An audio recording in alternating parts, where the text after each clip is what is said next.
ลุงอยู่ในความทรงจำวีรกรรมยังฝังใจถึงวันเดือนปีผ่านพ้นไปลุงยังบ่ตายจากใจเฮา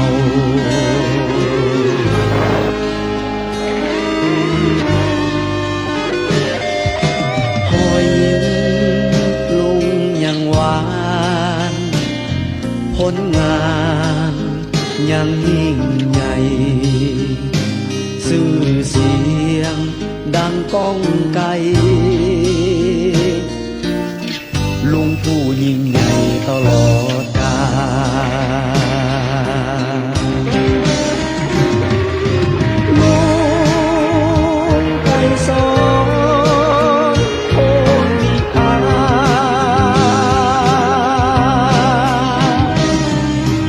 ท่านไกรสอ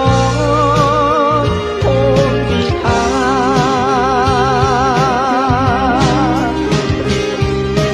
ลุงแห่งอุดมการณ์ลูกหลานพ่อน้องปูสา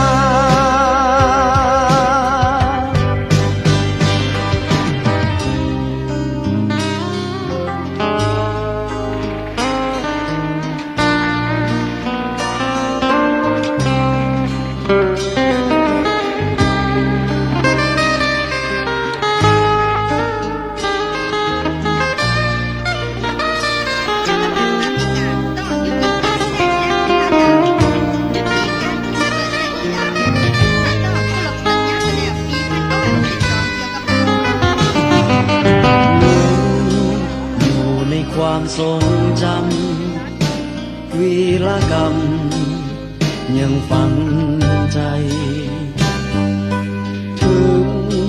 วันเดือนปีผ่านพ้นไปลุงยังบ่ตายจากใจเฮา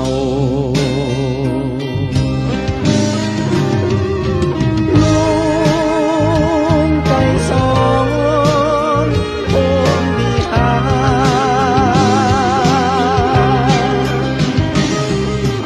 ท่านไกรสอนโพธิอา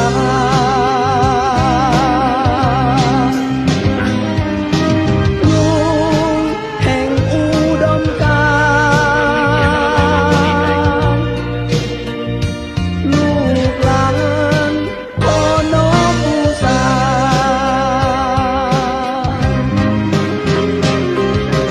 ลุงไกรสอนโพธิอา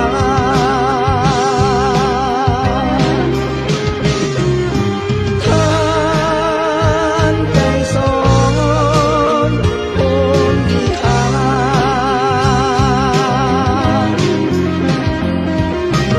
ลุงแห่งอุดมการณ์ลูกหลานจะนึกบุญคุณ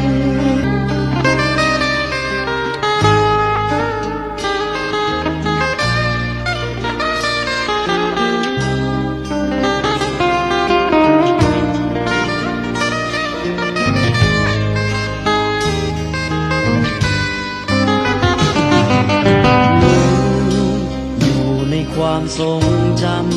ำวีรกรรมยังฝังใจถึง